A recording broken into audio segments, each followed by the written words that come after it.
So in the last video, we derived the diffusion equation. Now we're going to start to solve it. It will take 3 more videos, including this one, before we get a complete solution. So let's get started. The diffusion equation is the partial derivative of u with respect to t, u sub t, is equal to the diffusion equation times u sub xx, the second derivative of u with respect to x. We solve this using the technique of separation of variables. We have the diffusion equation. We'll also need boundary conditions. The boundary conditions we'll use is that this long pipe is connected at both ends by a very large reservoir, so that when you get to the ends of the pipe, the concentration of the dye will go to 0 because of the very large reservoirs at the end. The pipe will have a length of L, capital L. And then at the same time, we'll also need some initial condition where that we have to set up the dye in the pipe at t equals 0 in some prescribed manner. When I do an example, I will basically put all of the dye in the center of the pipe, and then watch the dye, calculate how the dye diffuses then from the center of the pipe. Okay, so in the technique of separation of variables, you make a very specific type of ansatz here to try and solve this equation. We try to write this u, which is a function of x and t, as a product of two functions. One function, capital X, which only depends on the spatial variable x, and another function, capital T, which only depends on the time t. Many partial differential equations with these type of boundary conditions are separable.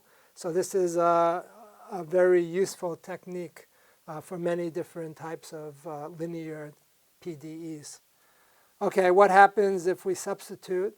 The partial derivatives then turn into ordinary derivatives because these are just functions of one variable.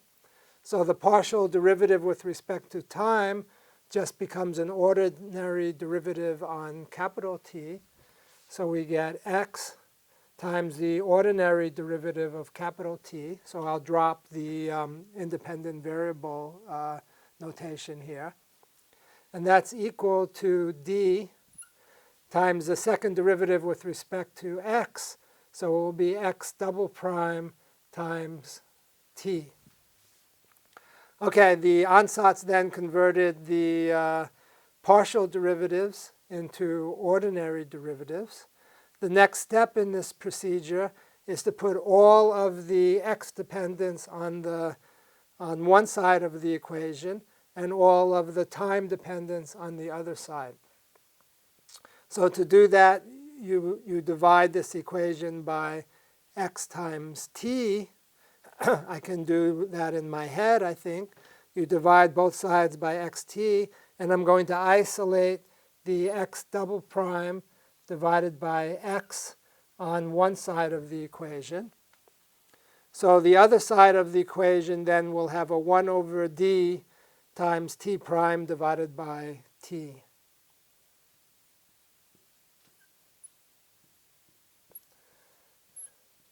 Okay, we say then that the equation is separated at this point.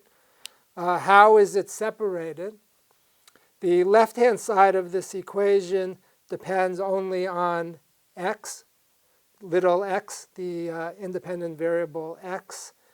And the right-hand side of this equation depends only on t, on the time t. Another way of saying that is the left-hand side of this equation is independent of t. The right-hand side of this equation is independent of x. So something that is independent of both t and independent of x must be a constant. So both sides of this equation have to be equal to a constant. and that's called the separation constant. I can call that constant anything I like. Here, I'm going to call it minus lambda. So this is called the separation constant. Okay? Now we have two ordinary differential equations. The first one is x double prime over x equals minus lambda. I can multiply through by x, put everything on one side. So we get x double prime plus lambda x equals 0. That's one ordinary differential equation. The other one is the t equation. Here we have t prime, the first derivative, plus lambda dt equals 0. So here is our two ordinary differential equations, two ODEs, the first one being second order, the second one being first order. Okay, the procedure here then is to solve the equation for which there are two boundary conditions, which is the x equation. I need to now discuss what the boundary conditions are. I mentioned it earlier. So we have boundary conditions. We're assuming that this pipe opens up into two large reservoirs, and the pipe is of length L. So I'm going to put the coordinate system. So one end of the pipe is at 0, x equals 0, and the other end of the pipe is at x equals L. Maybe it pays to do a diagram here. So we have our pipe, and then this is going to be our 0, this is going to be our L, and this is going to open up into huge reservoirs. So this is a reservoir, and this is a reservoir. So the boundary condition here is going to be that u at x equals 0 for all time is going to be 0. There is no concentration of dye when you get to the end of the pipe. We have our ansatz here, so that means x of 0, t of t is 0. So this is x of 0, t of t. Okay. The other boundary condition is that u at L t equals 0, and that's going to be x of L times t of t. So these boundary conditions hold for all time. And then, so that means that in order for these two expressions to be 0 for all time t, we must have the conditions that x of 0 equals 0 and x of L equals 0. Those are our boundary conditions. That boundary condition has a name. It's called homogeneous. When we say that the conditions on the boundaries are 0, it's called homogeneous. And when the condition is on the function itself, it's called Dirichlet. Dirichlet. So the name you would see in the literature is that this is homogeneous